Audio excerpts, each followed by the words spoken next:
Hi, I'm Chris with Carnival Cruise X, and this is episode 171 of Yakety-Yak, straight from the Yak's mouth. John Heald, Carnival Cruise Line's brand ambassador, posts on his Facebook page where you can ask him questions.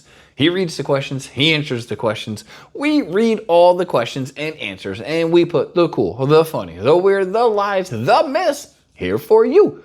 So in today's episode, we're talking about somebody needs blood on a ship. Does Faster to the Fun ever open any more spots? Boarding passes have to be printed in color? My neighbor balcony keeps smoking. How do I get them to stop? And can I bring a personal massage tool? And this is straight from the Yak's mouth.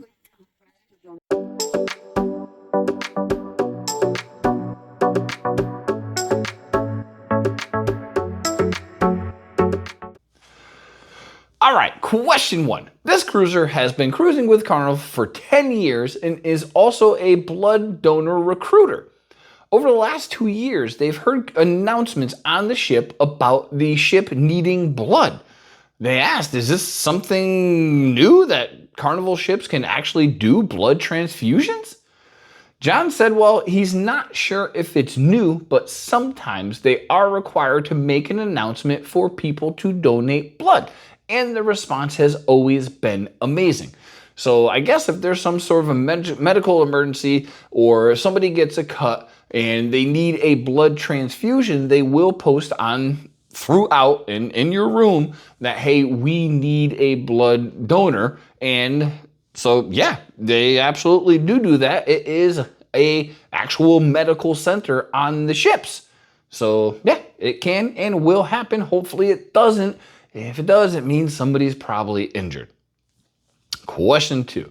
This cruiser wanted to know if Faster to the Fun ever opens up more spots after it is sold out. John said, yes, it's on a rolling schedule. So keep checking daily and hopefully there will be more spots. So just like anything else you book ahead of time, there's cancellations. They may say, hey, there's more people booked on this one than anticipated, so let's open up a few more spots. So if you like using Faster to the Fun and it's sold out on your particular cruise, literally just check it daily and see if one opens up. Speaking of like, if you like what you see and you enjoy cruising content, please like and subscribe. We would greatly appreciate it. Question three. This cruiser asked if the boarding passes that are printed out now have to be printed in color. They've never done this before, but they're now being informed that Carnival now requires it. So this is probably somebody on a Facebook page or a post or something saying, oh, Carnival said they have to be printed in color for you to get on the ship. John's answer said, no, absolutely not. You can print them in black and white like you always have. You do not have to print them in color. So again, this is one of the reasons we do this Yakety-Yak is there's so many lies and myths and rumors out there, and John will get you the proper answer. So if you have one, put it on his page and he will get you the proper answer. Question four. This cruiser asked, they always, if they noticed a strange smell or someone smoking on the balcony next door constantly, can they report it anonymously? They don't want to be the neighbor that's ratting out the other neighbor, but they saw them dumping stuff in the ocean and smoking something suspicious. We've had this happen before. John said, you can absolutely report it anonymously and please do so. So we were on a cruise probably about a year ago, and the balcony next to us were constantly out there smoking weed, drinking. They had their it was like a bleeping disco from the 70s on their balcony on a nightly. So yeah, we did call guest services and say, hey, this is going on next door.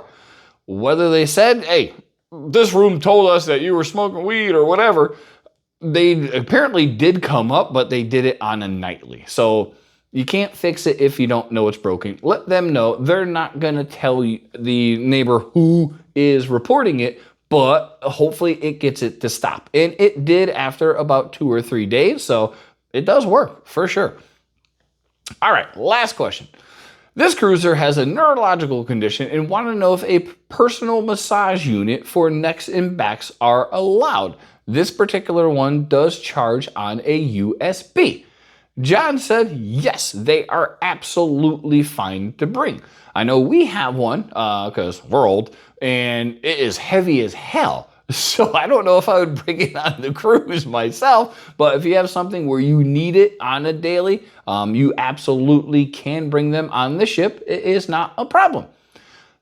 That's been episode 171 of Yakety-Yak, straight from the Yak's mouth. Thanks for watching. Please take care.